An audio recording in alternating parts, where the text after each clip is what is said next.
it was basically like he was saying Stoicism allowed him to be a jerk, Huh. which I think is totally missing the Yeah, point, of right? course, yeah. I don't think there's any contradiction about empathy in Stoicism. It's saying, hey, you should probably go around and you yourself should probably not be an open wound.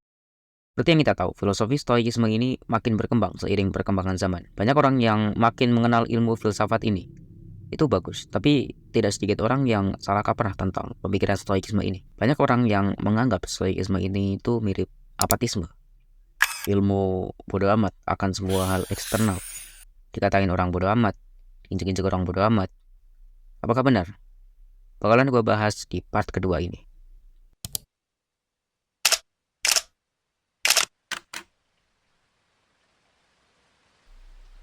Disclaimer, gue tidak melabeli diri gue sendiri sebagai si paling stoik atau apapun itu. Gue juga baru menerapkan stoikisme ini baru beberapa bulan dan kadang gue masih gagal dalam penerapan sepenuhnya.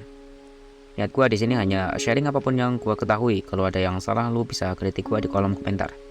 Masih banyak hal yang perlu gue pelajari mengenai filosofi ini.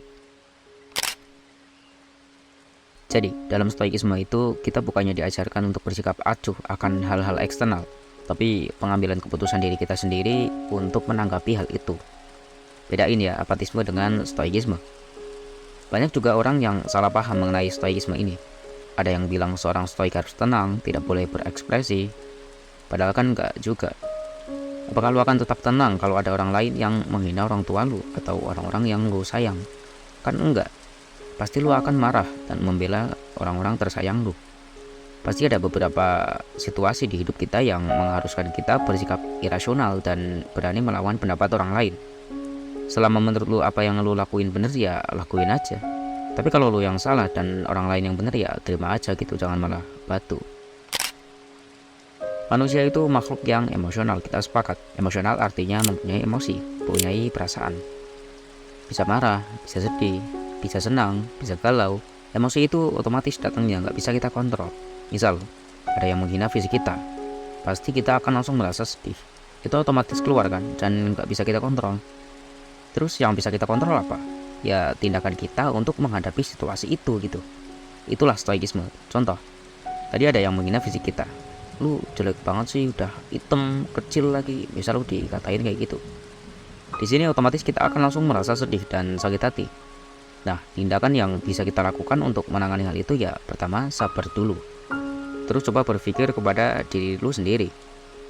Emang kenapa? Emang kalau gua jelek, hitam, kecil, gua bakalan kenapa? Gak bakalan kenapa-napa kan? Apakah itu akan merubah hidup dia? Kan enggak. Fokus saja ke diri lu sendiri, perbaikin apa yang lu bisa. Pakai skincare, olahraga biar badan lu jadi, belajar biar pinter, belajar agama biar paham akhirat gitu. Bukan bersikap acuh, tapi mengambil tindakan yang bijak agar hal negatif tidak muncul. Dan hal ini masuk ke dalam prinsip apati yang nanti akan gue bahas. Kembangin skill di dalam diri lu agar lu punya value. Jadi beda ya antara apatis dengan stoik. Ah bang, ngomong mah enak, coba lakuin bisa nggak? Bro, gue nggak akan berani ngomong kayak tadi kalau gue aja belum pernah ngerasain. Gue tahu karena gue juga udah pernah ngerasain di posisi itu. Dan kalau lo mau hal yang lo inginkan jadi kenyataan tanpa ada usaha dan doa yang lo lakukan, mending tidur aja. Gak ada hal di dunia ini yang instan, pasti harus dilakukan dengan usaha dan doa.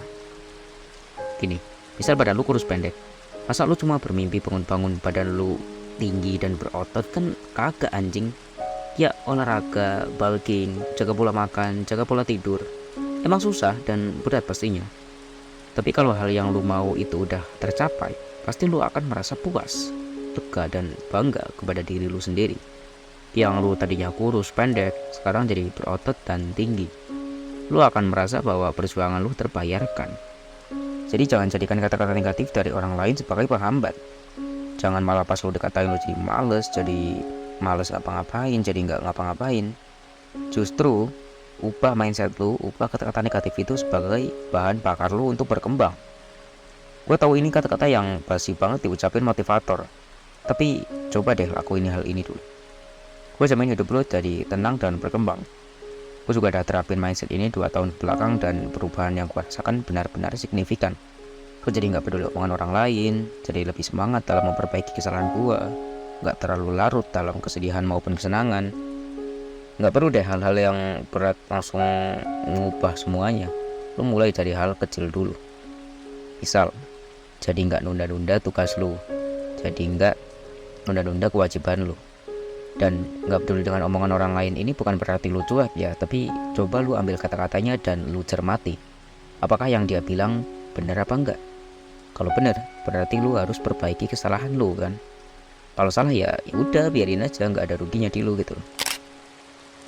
Walaupun stoikisme ini terlihat filosofi yang baik dan sempurna, nyatanya terdapat kelemahan pada filosofi ini ketika diterapkan secara ekstrim dan berlebihan. Pada dasarnya manusia adalah makhluk sosial, makhluk yang berkelompok dan tidak bisa hidup sendiri.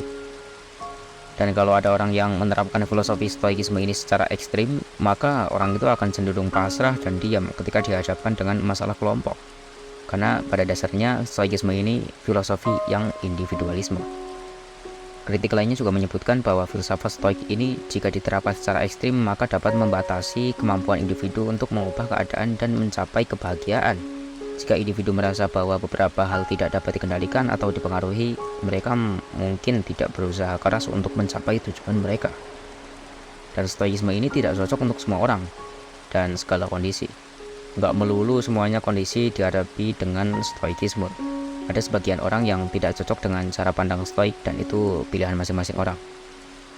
Bagi orang yang sangat emosional mungkin stoikisme kurang cocok bagi mereka dan itu nggak ada masalah sama sekali. Memang benar stoikisme itu mengajarkan untuk mengendalikan emosi. Tapi kan ada yang cocok sama filosofi ini dan ada yang enggak gitu loh. Bagi yang nggak cocok juga berhak untuk menganut ajaran filsafat lain yang dirasa lebih cocok untuk mereka. Mindfulness misalnya. Dunia ini terlalu kompleks kalau lu disuruh menganut satu ajaran filsafat doang. Setiap orang berbeda pola pikirnya, berbeda pula cara mengendalikannya. Kalau lu merasa lu cocok sama prinsip stoik ini ya silahkan. Kalau enggak ya enggak apa-apa gitu. Banyak orang yang mengaku sangat terbantu dengan adanya ilmu filsafat ini. Tapi ada juga sebagian orang yang bilang mereka tidak cocok dengan stoikisme. Mereka mengatakan stoikisme itu scam. Apakah benar seperti itu? Ya itu tergantung diri lu bagaimana memandangnya. Perlu bertahun-tahun dan banyak buku untuk benar-benar memahami stoikisme. Jadi jangan pernah menganut ajaran ini secara nanggung. Anutlah ilmu filsafat ini sebatas cara pandang hidup dan cara menyikapi suatu hal. Jangan jadi seseorang yang individualis dan tidak peduli pada lingkungan sekitar. Oke, mungkin cukup segitu aja video kali ini. Gua disclaimer lagi, gua bukan seorang pakar filsafat atau apapun itu. Gua cuma murid SMA biasa. Gue hanya berbagi ilmu apa yang gue ketahui mengenai pengembangan diri. Silakan bagi yang mau kritik gue dan ngasih saran bisa langsung di kolom komentar. Selanjutnya bahas apa lagi? Komen di bawah. Gue Jeki, bocah 15 tahun yang pull up-nya masih berantakan.